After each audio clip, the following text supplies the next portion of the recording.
Bang Iing. Jadi secara umum modusnya ini seperti apa yang Anda tahu nih modusnya? Secara global dia itu membeli tanah, Ya, mendep tanah terus milik, ya, terus dibangun ya, biar menarik konsumen ya, bahwa proses pembangunan perumahannya sedang berjalan.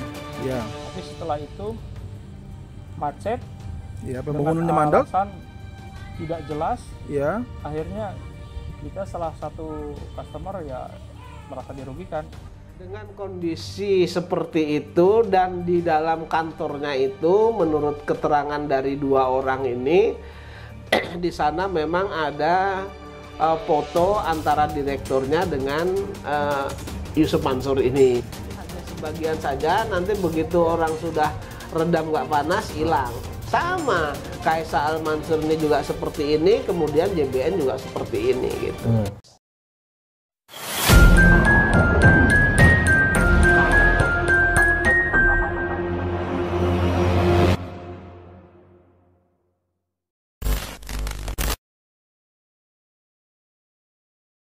Baik, Assalamualaikum warahmatullahi wabarakatuh. Teman-teman, kembali lagi bersama saya Ji, bersama Pak Jani di Jia TV. Kali ini saya ingin membahas tentang permasalahan CV Kaisa Al Mansur yang sudah diinvestigasi oleh Pak Darso bersama Pak Jani Mustafa. Kebetulan Pak Jani Mustafa ikut terlibat langsung dalam investigasi itu, Pak ya. Yeah. Ini kasusnya ada sebuah perusahaan pengembang properti ya bernama CV Kaisa Al Mansur menjual perumahan berupa klaster pada tahun 2018, dan kemudian ada konsumen yang sudah menyetorkan uang untuk pelunasan DP sebesar 200 juta lebih, Pak ya, kepada direktur bernama HA. Nah, ternyata ada kedekatan direktur HA ini dengan Yusuf Mansur ya, Pak.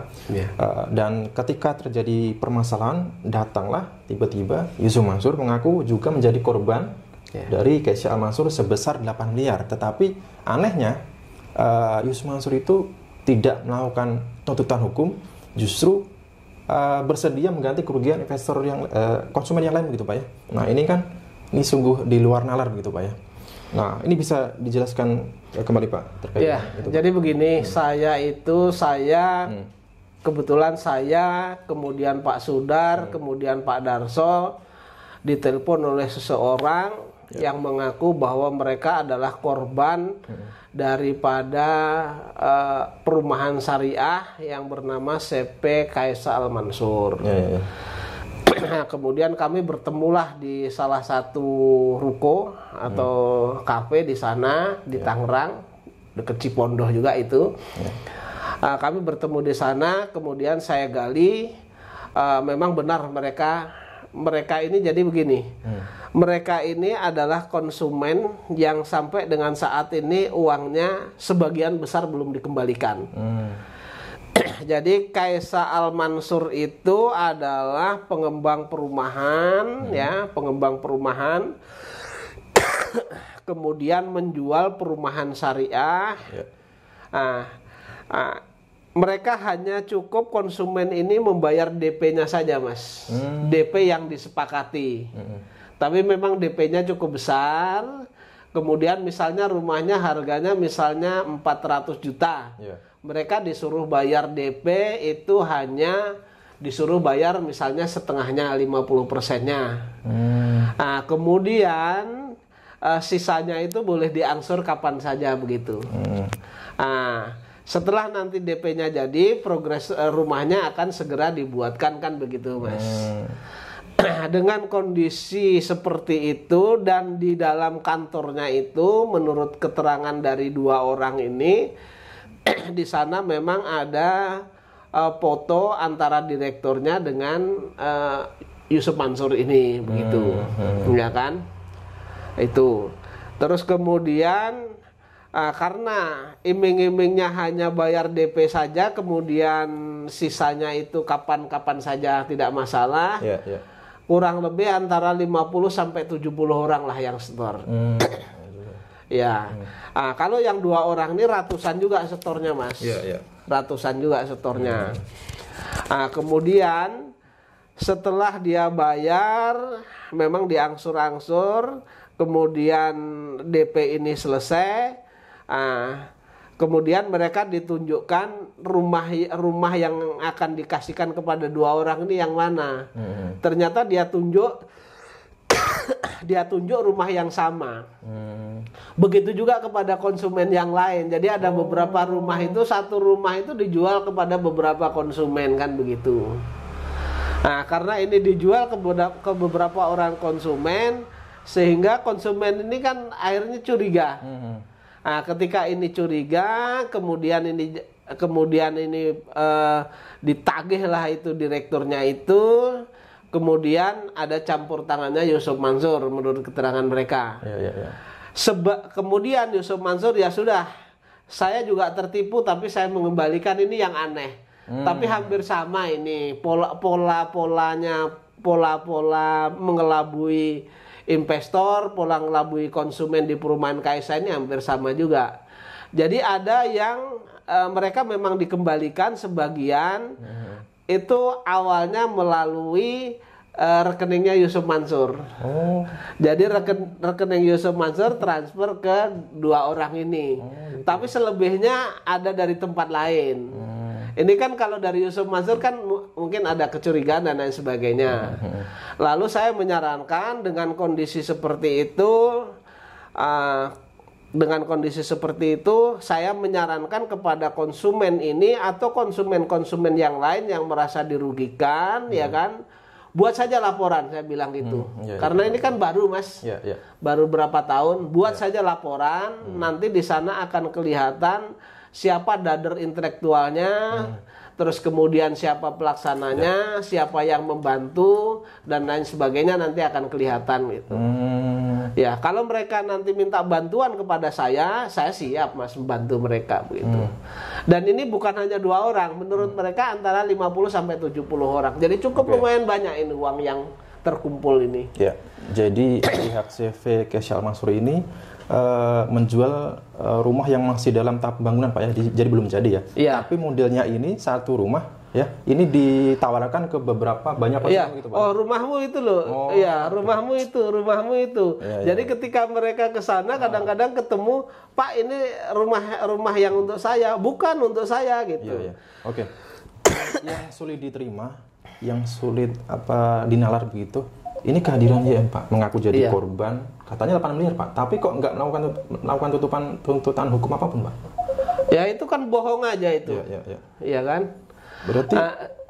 Berarti ini ada kemiripan dengan ini, Pak, JPN Batubara, Pak? Mirip, hampir semua ketika ini jadi masalah diredam dulu, sudah saya pulangkan, tapi hanya sebagian saja. Nanti begitu orang sudah redam nggak panas, hilang. Sama Kaisya Al Mansur ini juga seperti ini, kemudian JBN juga seperti ini gitu.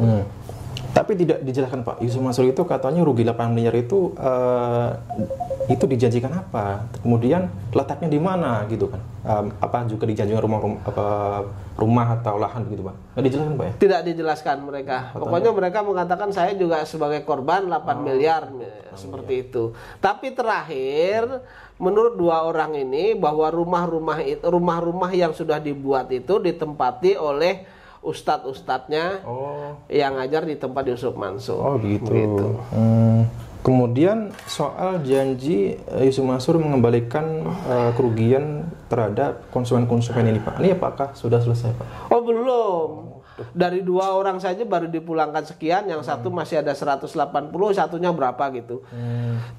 Jadi hanya sebagian, itu hanya untuk meredam saja itu. Ini masih abu-abu juga, misteri juga, karena memang ada foto direktur Kaisya Al Mansur ini dengan Yusuf Mansur, dan berarti ada hubungan apa begitu, Pak, ya, Yusuf Mansur dengan direktur ini, Pak, ya? Menurut keterangan 2 orang ini dan beberapa konsumen, memang antara Yusuf Mansur dengan direktur ini selalu bersama.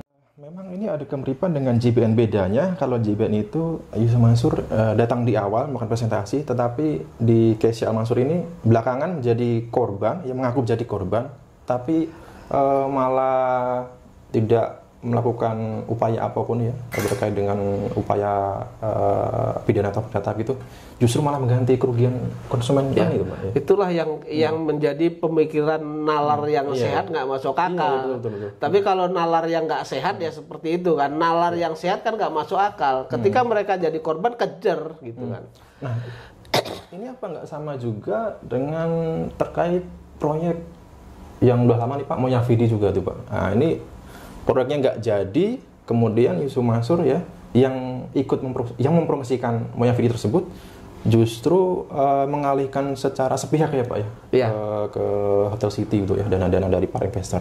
Baik Pak Z ini mudah-mudahan ini Kalau saya dengar dari para korban berkaitan dengan Moyavidi dan saya dengar ceramahnya Yusuf Mansur sendiri bahwa kan korban dari Moyavidi ini kan dialihkan ke Hotel City. Iya. Tetapi itu secara sepihak. Padahal secara hukum kan nggak boleh. Ketika ini berinvestasinya di Moyavidi ya di Moyavidi nggak dialihkan ke tempat lain kan gitu. Ini perbuatan melawan hukum juga. Dan ternyata ketika dialihkan ke Hotel City juga dibohongin juga kan. Iya, betul Pak. Iya. Jadi kalau ini orang yang mungkin ada beberapa pihak mungkin ya yang menganggap Yusuf Mansur itu sebagai pahlawan begitu ya, datang itu tiba-tiba mau mengganti kerugian ya, padahal dia juga mengaku jadi korban. Nah inilah yang tidak masuk di akalnya. Otak yang sehat nggak masuk. Otak yang sehat kan. Iya, oke, Kecuali otaknya nggak waras kan. Mungkin sudah terpukau atau terpesona dengan Yusuf Mansur begitu ya, dengan gelar ustadznya tersebut. Oke Pak Zini, dengan saya kembali membahas video Pak Darso tersebut ya bersama Pak Zini, mudah-mudahan ini konsumen-konsumen lain yang menjadi korban ini ikut muncul juga Pak ya. Dan harapan saya begitu, harapan saya tidak hanya kepada korban CPKSA saja, tetapi semua ya. Harapan saya semua yang menjadi korbannya Yusuf Mansur ini muncul. Harapan saya. Setidak-tidaknya adalah ketika mereka ini menjadi korban, setidak-tidaknya mereka tidak usah pakai produknya Yusuf Mansur lagi. Baik itu lembaga pendidikannya, baik itu lembaga kulinernya, kalau bisa nggak usah makan lagi di sana. Masih banyak makanan yang lain kan. Iya kan? Lembaga pendidikannya, kalau saya misalnya ada ustadz yang sudah cacat punya lembaga pendidikan, saya dikasih gratis juga nggak mau saya di sana Mas, nyekolahkan anak. Baik teman-teman, ini dimohon video ini di-share sebanyak-banyaknya supaya ini ada muncul juga konsumen-konsumen lain atau korban-korban lain yang ingin menuntut secara hukum, nanti bisa meminta bantuan Pak Zaini Pak. Bisa minta menghubungi saya, menghubungi Mas Haji juga bisa, nanti sampaikan kepada saya, menghubungi Pak Darso juga bisa. Ya intinya yang berjuang untuk melawan, kepada siapa saja yang berjuang untuk melawan Yusuf Mansur ini. Baik.